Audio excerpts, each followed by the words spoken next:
j'espère que vous allez bien. Bienvenue chez La Doa It's About Everything. Cette fois-ci, guys, vous avez suivi. On va aller directement direction États-Unis.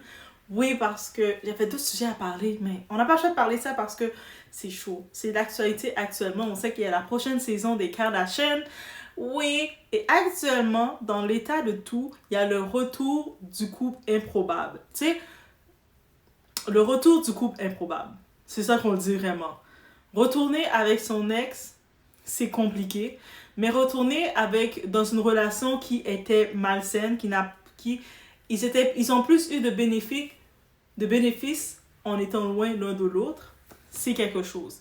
C'est-à-dire qu'on va parler de Lamar Odom, ancien joueur de basketball, j'allais dire basketteur, un ancien basketteur de la NBA.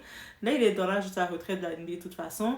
Mais on sait comment il était et quand il s'est mis avec Khloé et après Khloé, comment il était devenu et le temps qu'il a pris pour guérir de toute cette famille des Kardashians et retourner là qu'ils l'ont brûlé.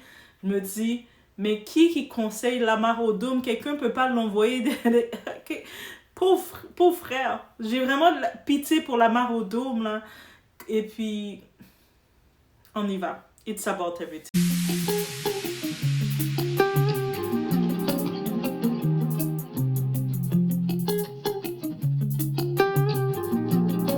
C'est sûr que quand on regarde, on va dire « Ah, mais c'était un super beau couple. » Oui, on avait regardé, à l'époque, on regardait les Lamar Odom et Khloé Kardashian. Ça, c'est avant beaucoup de choses qui sont passées. On le voyait qu'ils étaient bien ensemble, comme il était mignon de les voir ensemble. Par contre, c'est aussi cette période de temps, cette période que Lamar Odom, il a eu sa déchéance. Comme, ça n'a pas été pour lui. Donc, il s'était isolé de sa famille. Il était dans l'emprise de la famille des Kardashians. Il a commencé à avoir sa dépendance dans les produits. Et vous savez, tu es un joueur de basketball, tu peux pas consommer certains types de produits. Tu peux pas faire certains types de choses. Donc, ça l'a détruit. Avant d'être avec Khloé, il était quand même reconnu comme joueur de basketball. Il était justement en tête d'affiche. Il était là, il jouait, il se positionnait. Khloé est rentrée dans sa vie. Déjà, il avait brisé une relation. La façon dont Khloé est rentrée, Khloé était la chisa. Khloé, dans toutes ses relations, elle a toujours été la chisa de toute façon. Ça va pas changer.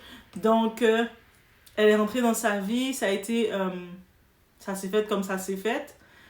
Et c'est comme si elle était venue prendre sa lumière. J'ai même pas d'autres mots pour décrire. Elle était venue prendre sa lumière. Elle était venue prendre toute son... Elle n'était pas sa femme de chance. On va le dire honnêtement. Tu sais, des fois, il y a quelqu'un, tu as un partenaire, quand tu es avec ce partenaire-là, mais tout va bien, là. Tu es dans ta destinée, il t'amène de quoi. Mais des fois, quand tu tombes sur une personne qui est pas faite pour toi, c'est ta personne qui vient dérober, prendre. Mais tu étais en train de réussir ta vie. Quand cette personne rentre dans ta vie, elle te prend tout, elle t'épuise, elle t'affaiblit. Mais ça, Khloé, c'est ça qu'elle était dans sa vie. On va se dire le contraire. Beaucoup de personnes, quand on regardait dans les narratifs, quand on regardait, parce qu'on sait que les Kardashians, Kris Jenner, ils contrôlent leurs médias, ils payent leurs médias même, ils laissaient entendre que c'était Lamar Odom qui était toxique, Lamar Odom, sa famille était toxique, ils ont même laissé entendre plein de trucs comme ça. Bref, après, quand il a commencé, il a perdu son deal avec la NBA à l'époque. Il avait perdu tous ses contrats. Il était devenu plus rien du tout. Il n'y avait plus de lumière qui pouvait gratter chez lui. Ils l'ont jeté rapidement. Khloé a fait son dernier petit rôle comme si elle était la femme à ses côtés, prête à le servir et tout ça. Bref, et lui, il était attaché à elle en vrai. Il pensait vraiment qu'elle l'aimait. Mais she's not there for that, ok? Elle est là pour servir le show des Kardashians. Donc, suite à ça, ils l'ont jetée. Elle a essayé de faire un show pour faire comme si elle était la femme qui était déçue parce qu'elle a tellement donné, la pauvre. Elle a continué de donner le rôle jusqu'à la fin, le mauvais rôle. Et puis, suite à ça, on a vu Khloé qui a essayé une relation avec French Montana, le rappeur qui était très bon ami de Diddy. On imagine, elle, Khloé, on sait qu'elle avait avoué que quand elle avait dans les 16 ans, elle participait, elle était dans les freak-off de Diddy, les parties. Elle le disait là, à 16 ans, elle allait dans les tournées de Diddy. T'es pas chanteuse, t'es pas rappeuse, Khloé, qu'est-ce que tu vas faire? Jouer la flûte? tu sais, on fait le 1+1. Donc, bref. Et suite à ça, Chloé, elle a pu se caser avec un autre joueur de basketball. Donc, au début, elle essayait avec le joueur de football, Beckham. Mais sa sœur Kim disait non, Beckham, c'est pas un bon gars. Va prendre plutôt Thompson. C'était Thompson, oui, il était mieux que Beckham. Et puis on sait que dans l'histoire, Kim est allée faire une relation avec Beckham. Et ça, c'est l'histoire de ces sœurs-là, là, c'est beau. C'est beautiful. Mais suite à ça, qu'est-ce qui se passe? On a que Chloé, qui se met, on sait que l'histoire. Tristan, le moment qu'elle s'est mise avec Tristan, c'est la même façon qu'elle a toujours eu ses hommes. Elle était toujours la Chisa. Donc, la Chisa qui était prête à faire tout pour l'homme, se mettre à quatre pattes, faire tout dans toutes les ruelles, bras cassés, dans toutes les choses, pour montrer qu'elle était prête à tout, divertir l'homme. Pendant ce temps-là, on se rappelle que Tristan, sa copine, la mère de son premier enfant, était enceinte de son deuxième enfant, si on ne se trompe pas, ou de son premier enfant. Bref, Tristan. Et Tristan, il s'est mis avec Chloé parce qu'il a regardé le côté facilité aussi. Il s'est dit, ah, mais les Kardashians sont populaires, en même temps, ça va aider mon brand. Eh oui, facilité, mec.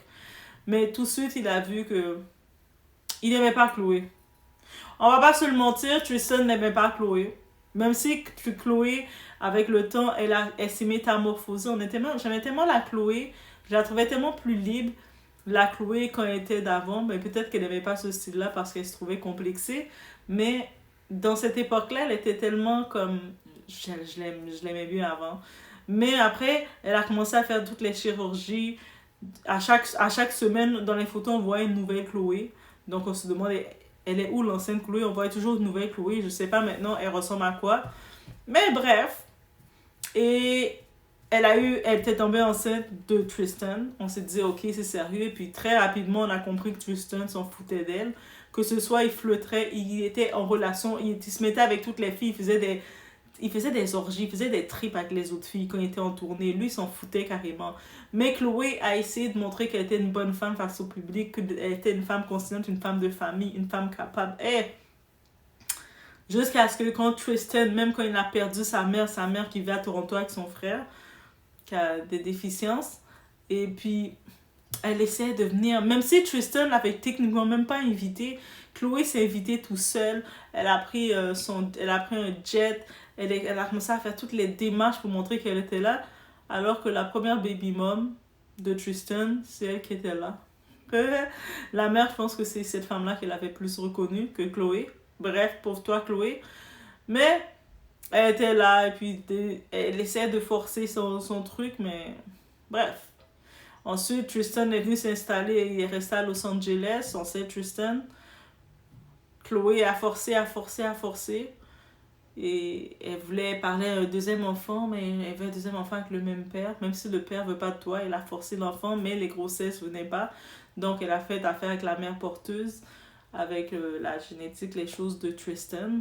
Pendant qu'elle était la mère porteuse portait l'enfant, Tristan il donnait naissance à d'autres enfants parce que Tristan a dit, moi je veux peupler le monde, je veux faire plein de petits tristonnets un petit peu partout. Bref, on connaît tout ça, c'est tout un retour, on voit toute la relation de Chloé. Et puis je pense que pendant ce temps-là, Lamar Odom, il a été dans les cures de désintoxication. Il a fait des thérapies. Récemment, on sait qu'il avait même sorti un livre pour parler de ses blessures, de ses relations avec sa famille, sa relation avec tout. Il s'est remis en question.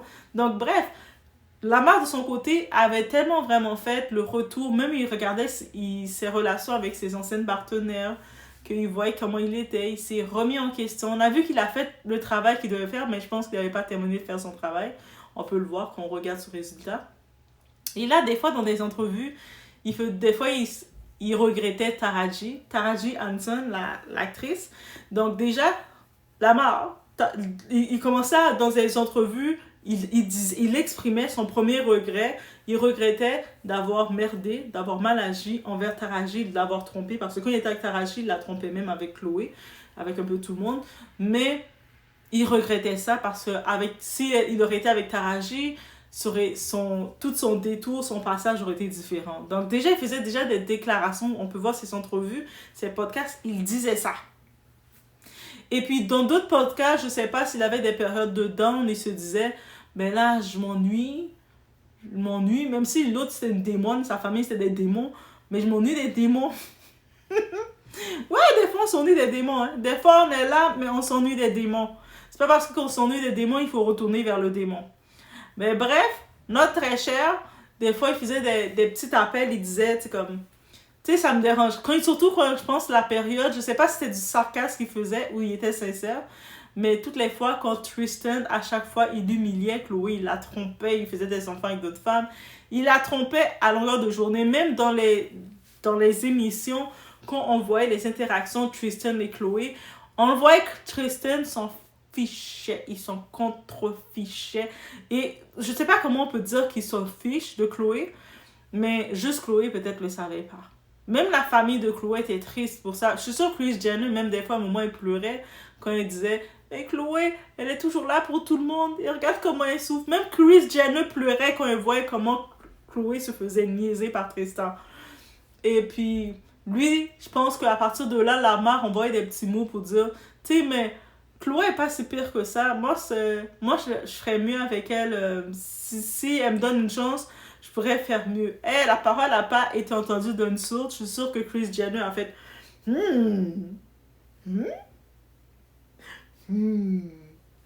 Ça, c'est Kris Jenner qui a fait ça. Parce qu'on sait que Kris Jenner, elle est businesswoman avant tout. Et Chloé, au début, était, mais non, il n'y a pas de question que je retourne avec mon ex, c'est terminé, moi et la mort, c'est fini, finito. On le sait, dans la dernière ou avant-dernière saison, je pense que c'est la dernière, Chloé disait qu'elle a vraiment mis sur les réseaux et puis elle disait que c'est vraiment terminé avec Tristan. Qu'elle a compris que Tristan, elle a commencé à mettre, s'est mis en tête que c'est terminé avec Tristan. Mais il était temps, ma chérie. Il était temps. Mais elle commençait déjà à avoir cette réalité-là parce que Tristan, là, il l'aime pas. Elle mérite mieux que lui, ça c'est clair. Qu'on n'aime pas Chloé, mais moi j'aime bien Chloé malgré tout. Mais elle méritait mieux que lui. Tristan, là, c'est une perte de temps, c'est un épuisant. Il est épuisant. Et puis, bref, avec tout ça, on voit le temps passer. Les Kardashians, on sait avec tout ce qui arrive, les histoires de Didi, tout ça, on sait qu'ils étaient quand même, ils avaient toujours exposé qu'ils étaient proches de Didi. Donc, ils se sont mis très tranquilles, les Kardashians. Ils essaient d'être tranquilles, mais là, il y a quand même leur saison qui arrive, leur nouvelle saison. Ils ont un contrat avec Hulu. Ils doivent donc quand même sortir du contenu pour leur saison. Il y a Kris Jenner qui regarde, qui est comme... Là, de quoi qu'on peut parler sans trop rentrer dans la controverse non plus, mais on peut créer un petit peu de piment, créer un petit peu d'épices. Là, il s'est rappelé de Lamar Odom. Là, il va mieux, Lamar Odom. Il s'est repris, Lamar Odom. Il a récupéré, il a repris des forces, il est revenu, il a de l'assurance. On peut encore le mettre dans le show. Je serais pas surprise, c'est même Kris Jenner qui a contacté Lamar Odom. Mais oui, tout ça pour dire que Lamar Odom se retrouve encore dans l'émission, dans cette famille qui l'ont détruit. Il s'est reconstruit puis retourne. Et j'ai fait comme... Pour les Kardashians, c'est une bonne nouvelle parce que ça les donne du contenu.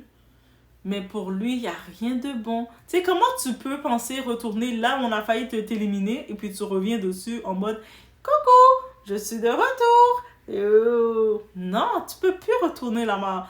Mais bref, il décide de le faire, donc on souhaite courage, même si c'est... Mec, frère. Et c'est vraiment ça qu'on peut retenir de tout ça. Oui, on peut retenir quelque chose de tout ça. Des fois, on a vécu une expérience avec une personne, ça n'a pas fonctionné. Et vous avez pris du temps pour cicatriser, vous avez fini par reprendre vos forces et tout. Mais qu'est-ce qui vous dit que vous devez retourner auprès de la personne? Des fois, il y a certaines personnes qui vont dire « Ah, mais le pardon, quand tu pardonnes, tu dois apprendre à pardonner. » Il y a une différence entre pardonner et retourner là où j'ai été brûlée.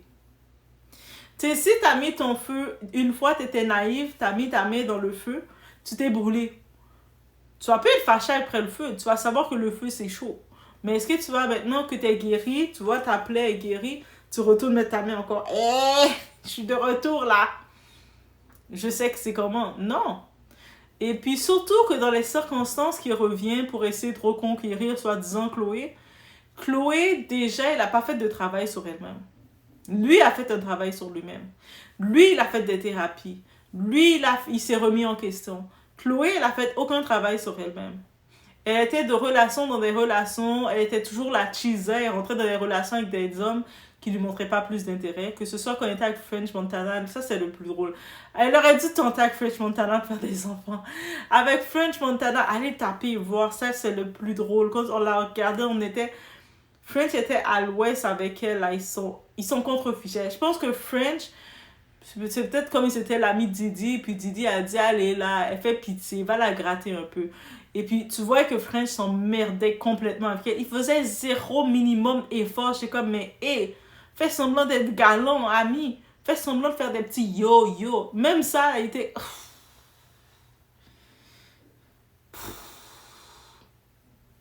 Après, elle a trouvé, tu sais, Tristan. Mais Tristan ne voulait pas d'enfant plus que ça. C'est sûr, quand il a eu sa petite fille, il est plus présent. Mais le petit garçon, c'est avec une mère porteuse. Donc, il a dit, je pense, à un moment dans une émission qu'il s'est senti forcé. Donc, tu sais, tu fais un enfant avec le type, avec une mère porteuse, supposément parce que tu veux pas d'enfants de pères différents. Ta mère, elle a des enfants avec... Elle a eu des enfants avec votre père Kardashian, Rob Kardashian Senior. Elle a eu des enfants avec Bruce Jenner qui est devenu Caitlyn. Donc, il y a quoi? Donc, tout ça, c'est des choses quand tu regardes, t'es comme... Et si ça fait nous rappeler que, tu sais, des fois, on va se dire, mais, tu sais, Chloé, en plus, elle est riche, elle est populaire, elle est belle, tu sais, elle a l'accès à la chirurgie à volonté comme elle veut, mais ça garantit rien, là, dans son état. Donc, le travail doit être fait. Et puis, oui, qu'elle va essayer, elle va faire du grattage avec la Marodome. Mais la Marodome, ça risque de mal finir pour lui. Ça risque de très mal finir pour lui parce qu'il sait comment ils sont. Ils vont juste pour... Ils savent... Ils le donnent une possibilité de revenir juste pour pouvoir le détruire. Et ça, c'est tellement dommage, guys. Bref, c'était mon petit truc concernant le tout. Laissez-moi savoir quels en pensez de ce retour entre Lamar au Dôme dans les Kardashians. Ah, j'espère juste Kanye West va pas me faire ça parce que Kanye West, j'accepte pas. Kanye West, j'accepte pas. En plus, Kanye West, comment il a tout fait pour sortir de cette famille, que Kanye West retourne, lui, je vais personnellement aller le voir, le parler. Donc, oui, je vais aller le voir, le parler. Là, les gens, les doigts, vous allez me dire, mais est-ce que c'est vraiment la sœur de Kanye West? Non, non, non. Mais bref, dans tous les cas, c'est ça. Laissez-moi savoir qu'est-ce que vous en pensez de ce retour. Est-ce que c'est une bonne idée? Mais c'est sûr, pour côté télé, je comprends Kris Jenner. Ils l'ont utilisé, pour leur contenu, c'est bon. Mais du contenu relationnel humain, c'est tellement... Il n'y a rien à voir dedans ça. Bref, je vous laisse sur ce. Laissez-moi savoir qu'est-ce que vous en pensez. On se retrouve au prochain vidéo, guys.